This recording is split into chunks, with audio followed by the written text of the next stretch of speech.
Cek. Bismillahirrahmanirrahim. Assalamualaikum warahmatullahi wabarakatuh.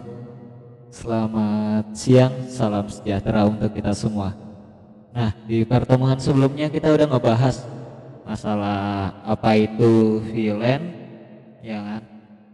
Setelah saya perhatikan, saya mengamati, ternyata di kelas 11 TKJ ini baik Jakarta maupun Bekasi belum ada pemahaman dasar jaringan yang kuat.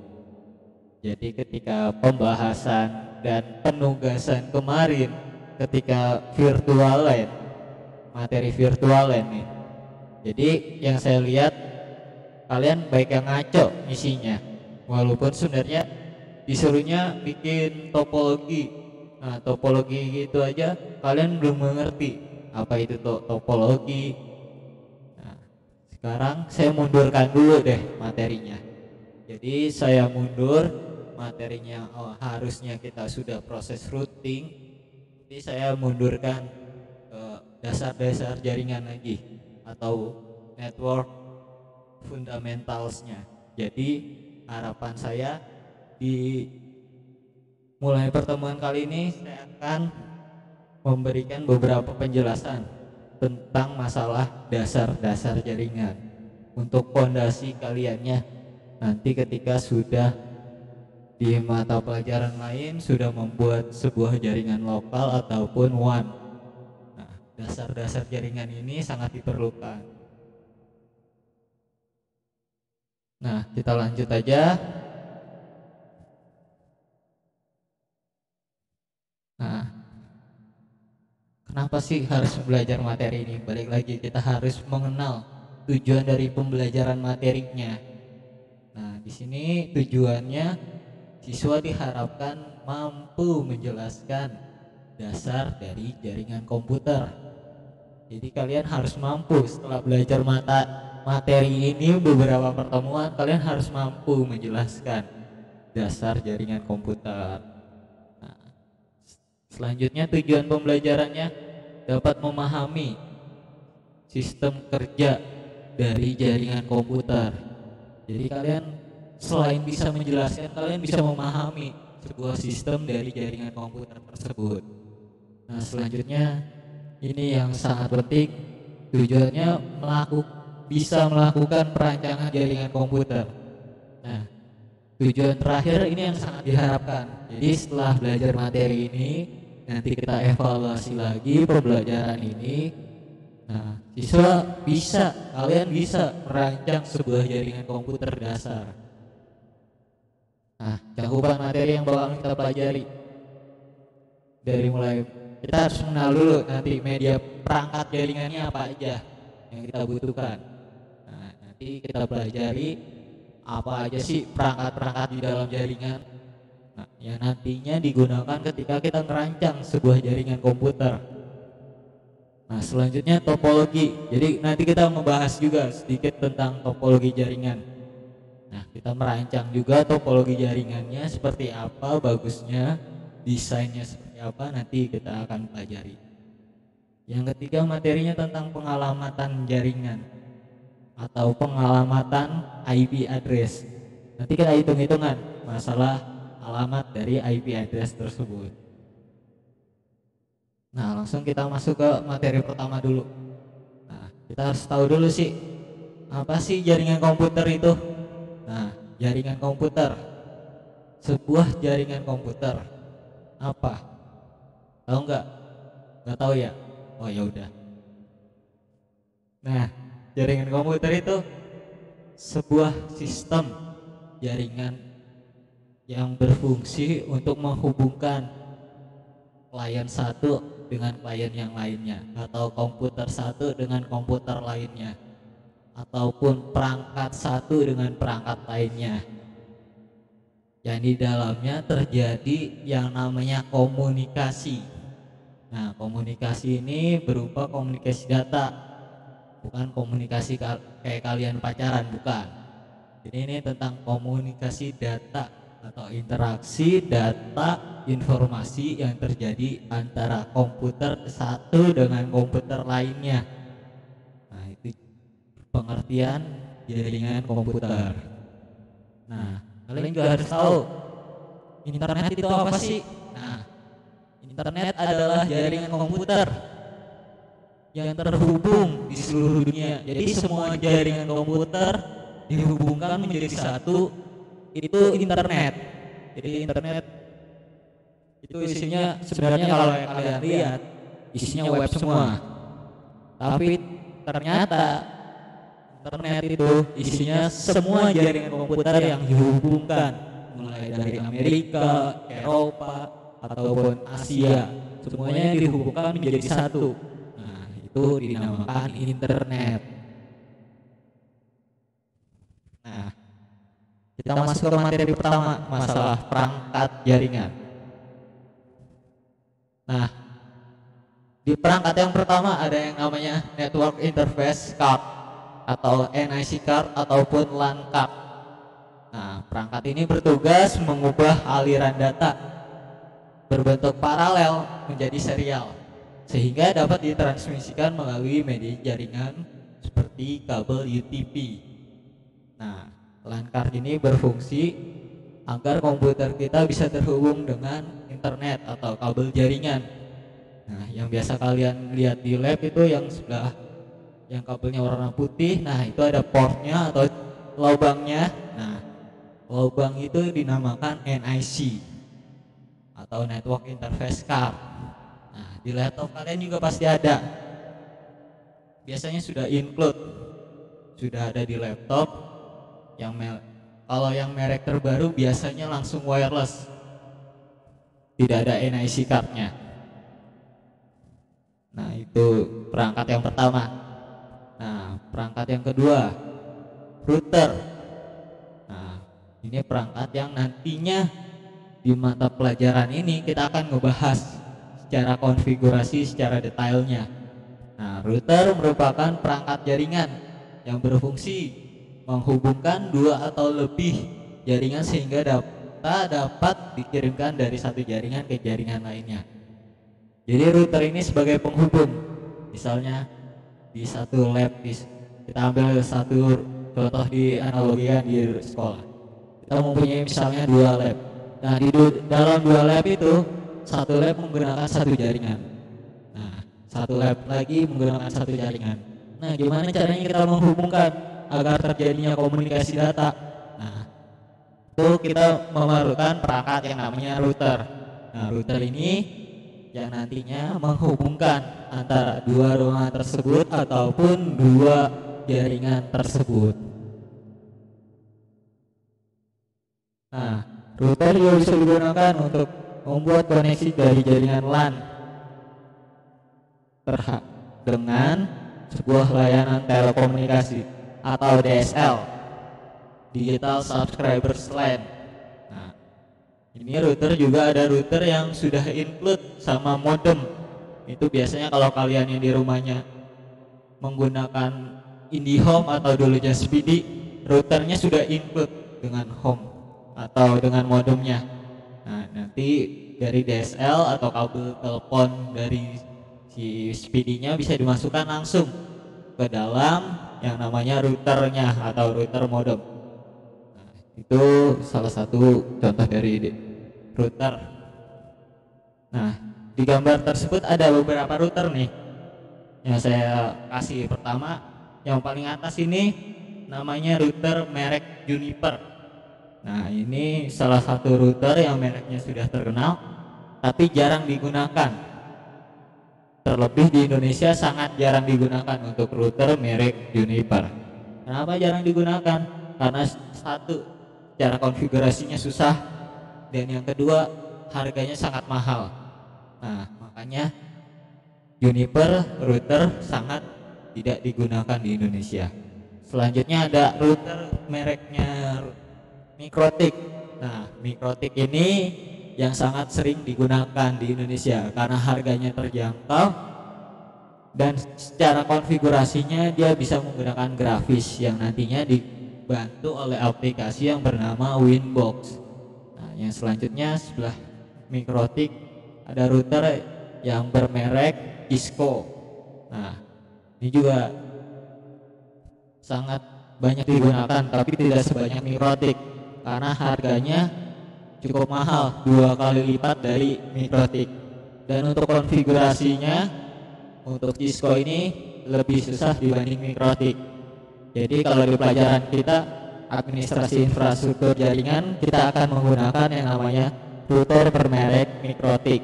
Sedangkan kalau di Cisco mungkin nanti belajarnya dengan mata pelajaran WAN, entah itu Pak Apian ataupun Pak Reja nanti yang akan menjelaskannya.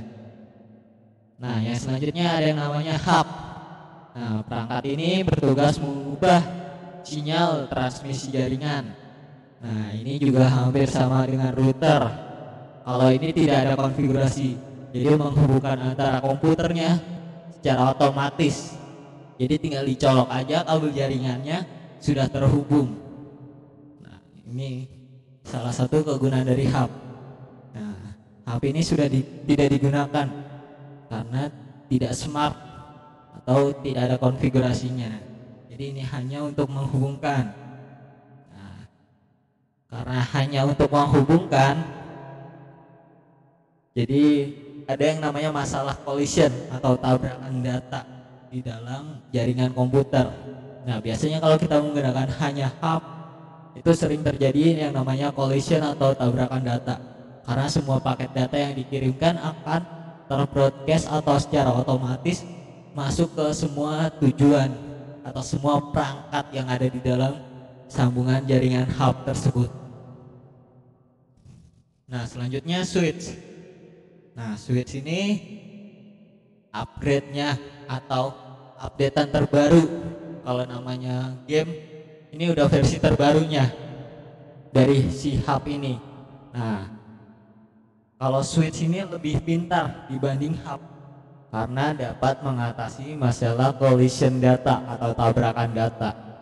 Nah, kelebihannya juga seperti kecepatan transfer datanya maupun luas jaringan lebih jauh dan lebih bagus dibanding hub. Namun, switch itu tidak bisa konfigurasi terlalu banyak karena switch terbagi menjadi dua lagi. Yang pertama manageable switch, yang kedua unmanageable switch. Ada yang bisa dikonfigurasi secara manual oleh administratornya, ada yang hanya menggunakan konfigurasi default dari pembuatnya atau dari pabriknya. Nah, switch ini juga banyak digunakan. Nah, switch ini ada yang bermerek namanya TP-Link, D-Link, ataupun switch bermerek Cisco. Nah, untuk yang TP-Link, D-Link kebanyakan itu switch yang unmanageable. Nah, ini juga digunakan di sekolah kita. Switch yang unmanageable bermerek TP-Link biasanya. Yang manageable itu kebanyakan bermerek yang namanya Cisco, yang nanti mungkin di pelajaran WAN dengan Pak Reja ataupun Pak Apian akan diajarkan cara konfigurasi switch Cisco. Nah, nanti diajarkan di pelajaran WAN-nya. Nah, selanjutnya bridge. Bridge artinya jembatan. Nah, perangkat ini berfungsi hanya mentransmisikan dari sebuah data yang mengenali alamat MAC-nya. Nah, itu jadi bridge ini hanya menghubungkan kabel yang tadinya kurang panjang dihubungkan atau panjang lagi menggunakan yang namanya bridge. Jadi hanya penjembatan dari jaringan. Selanjutnya repeater. Nah, repeater hampir sama dengan bridge. Nah, tapi kalau repeater biasanya menggunakan yang namanya wireless atau sambungan tanpa kabel. Sedangkan kalau bridge itu menggunakan line atau wire atau dengan kabel. Nah, perbedaan dari bridge dengan repeater, bridge digunakan untuk menghubungkan atau menjembatani jaringan dengan jaringan menggunakan kabel, sedangkan kalau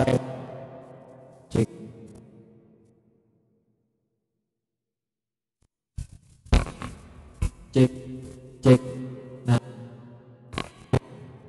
cek nah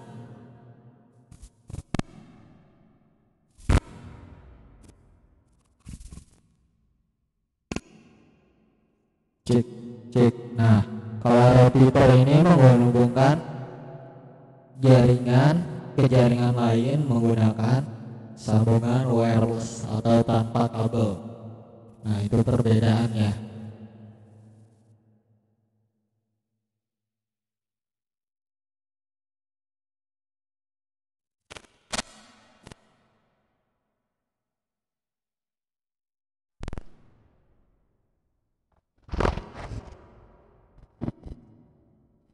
Cek.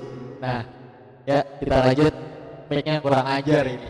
Saya lagi ngomong juga. Mic-nya ngeselin banget. Ya, kita lanjut. Nah, selanjutnya ada yang namanya perangkat modem atau singkatan dari modulator demodulator. Ayo, apa artinya? Nah, panjang banget, itu bahasa Inggris yang terlalu susah. Nah, perangkat jaringan yang memiliki fungsi mengubah sinyal digital menjadi analog.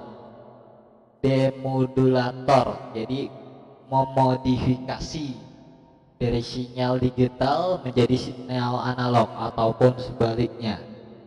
Karena kalau di jaringan komputer biasanya menggunakan sinyal digital, sedangkan biasanya kalau jaringan internet atau jaringan backbone itu menggunakan yang namanya sinyal analog. Nah, itu. Data yang diberikan kepada komputer ke modem umumnya berbentuk sinyal digital. Nah, itu kan sudah saya jelaskan. Nah, ini ngapain ditulis lagi di sini?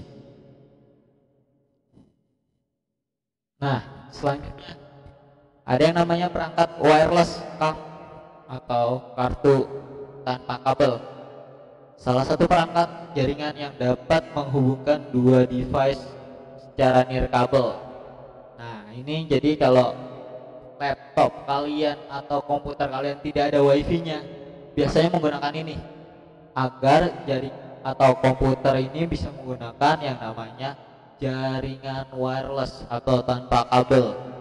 Nah, kalau di laptop saat ini kebanyakan sudah dilengkapi dengan wireless card secara otomatis atau secara onboardnya sudah ada yang namanya wireless card. Makanya laptop kenapa bisa menggunakan jaringan wireless atau tanpa kabel. Nah, selanjutnya ini nih yang paling sering kalau anak-anak muda zaman sekarang setiap ke warung pasti nanya yang namanya jaringan wifi. Nah, kita harus tahu dulu alat yang digunakan untuk transmisikan sinyal wifi itu apa. Ini alatnya namanya access point. Nah, di dalam access point ini itu berfungsi untuk mentransmisikan atau menerima sinyal dari klien ataupun sebaliknya. Dengan adanya access point ini kita dapat terhubung dengan jaringan LAN secara nirkabel. Dengan kata lain, ini adalah aplikasi perangkat untuk membuat jaringan wireless. Jadi kalau di sekolah kalian lihat ada wireless, nah itu dipancarkan menggunakan perangkat yang namanya access point, ataupun di warung-warung makan biasanya itu banyak yang menggunakan yang namanya access point. Nah, itu nanti bisa disetting SSID-nya apa, passwordnya apa, nanti dari access point ini bisa disetting atau dikonfigurasikan. Nah, merek-mereknya banyak access point ini, dari mulai Linksys, TP-Link, Mikrotik, Cisco juga ada, dan masih banyak lagi access point. Nah, ada juga Xiaomi. Kemarin saya lihat itu di Tokopedia ada access point yang namanya Xiaomi, yang mereknya Xiaomi. Nah, semakin banyak karena demand-nya atau permintaan dari pasar sangat banyak tentang jaringan nirkabel ini atau tanpa kabel ini. Nah, selanjutnya yang gak kalah penting, perangkat yang namanya atau media yang namanya kabel. Nah, ini yang sangat penting. Nah, kabel ini penghantar arus. dari dan ke, jadi dari sebuah perangkat dan ke sebuah perangkat lagi. Nah, kabel jaringan jenisnya itu ada beberapa. Ada yang berjenis unshielded twist pair, shielded twist pair, fiber optic, koaksial. Nah, kalau unshielded twisted pair, nah ini yang sering kita gunakan, atau kabel UTP. Nah, ini kabel jaringan yang sangat banyak digunakan untuk membuat sebuah jaringan komputer. Dan yang sekarang lagi boomingnya atau lagi viral-viralnya itu menggunakan yang namanya kabel FO, fiber optic. Nah, kabel FO ini kenapa sekarang sangat viral? Karena dari mulai kabelnya aja terbuat dari serat kaca. Nah, kecepatannya lebih cepat 100 kali lipat dibanding menggunakan kabel UTP atau unshielded twisted pair. Nah, sekarang kita agak bahas tentang kabel UTP-nya. Nah, kabel UTP itu bisa digunakan untuk jaringan komputer, tapi ada dua teknik konfigurasi atau teknik pengkabelannya dari pewarnaannya. Jadi di dalam kabel UTP ini terdapat 8 warna, dari mulai putih oren-oren, putih hijau-hijau, putih biru-biru, putih coklat-coklat. Jadi ada 8 warna, dari putih hijau, putih biru-biru, putih coklat-coklat, putih orange-orange. Nah, ini ada tekniknya untuk pembuatannya.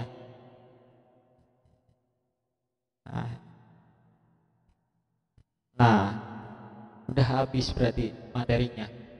Nah, sekarang berarti soal untuk pertemuan hari ini. Nah, soal untuk pertemuan hari ini ada 3 soal nih. Ya, ada 3 soal. Nah, 3 soal ini dikerjakan di buku tulis ataupun kertas lembar. Nah, langsung difoto setelah pengerjaan. Nah, jangan lupa fotonya menggunakan aplikasi timestamp kamera free.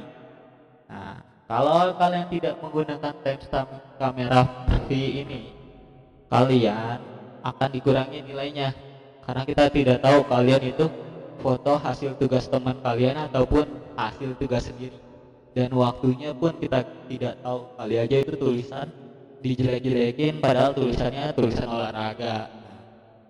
Nah, untuk mengantisipasi seperti itu, makanya wajib menggunakan timestamp kamera. Nah, lalu foto tugas tersebut dikirimkan ke, nah ini ada perbedaan. Kalau untuk kelas 11 SMK 11 Maret Jakarta, nah ini untuk Jakarta dikirimnya ke email saya ataupun ke WhatsApp yang ada di layar kalian.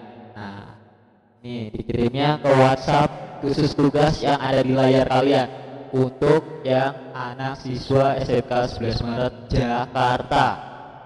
Nah, untuk yang Kabupaten Bekasi atau anak siswa SMK 11 Maret Kabupaten Bekasi menggunakan website e-learning sekolah. Sekali lagi, tugas tersebut dikirimkan ke website e-learning sekolah untuk yang siswa SMK 11 Maret Kabupaten Bekasi. Nah, udah paham kan? Nah, jangan salah lagi, jangan anak Bekasi ngirim ke email, jangan anak Jakarta nanya websitenya apa. Oke? Nah, kalian bisa di-reply lagi videonya untuk pemahaman kalian. Nah, sebelum saya akhiri pertemuan ini, setelah saya memberikan soal, nah kita akan lihat dulu, kita akan spoiler sedikit untuk pertemuan berikutnya. Nah, kita spoiler, kita akan belajar apa lagi sih? Nah, kita akan belajar yang namanya pengkabelannya. Balik lagi, nanti di pertemuan selanjutnya kita akan konfigurasi atau teknik pembuatan kabel UTP-nya. Dari mulai misalnya dari kita mau menghubungkan komputer dengan switch. Nah, itu kabelnya kita menggunakan kabel apa? Nah, itu di pertemuan selanjutnya kita akan membahas itu. Jadi untuk pertemuan ini cukup sampai sini dulu. Pertemuan berikutnya kita akan ngebahas lebih jauh tentang teknik pengkabelannya. Dan nanti masih banyak materi-materinya sampai dengan nanti pengalamatan IP address. Jadi di seri Network Fundamentals ini atau dasar jaringan ini, saya akan memberikan dasar-dasarnya dulu atau pondasi-pondasinya dulu, yang nantinya kalian akan lebih tahu gimana sih cara kalau membuat sebuah jaringan. Nah, iya. Oke. Oke, itu aja untuk pertemuan kali ini. Kurang lebihnya saya mohon maaf. Saya akhiri. Wassalamualaikum warahmatullahi wabarakatuh.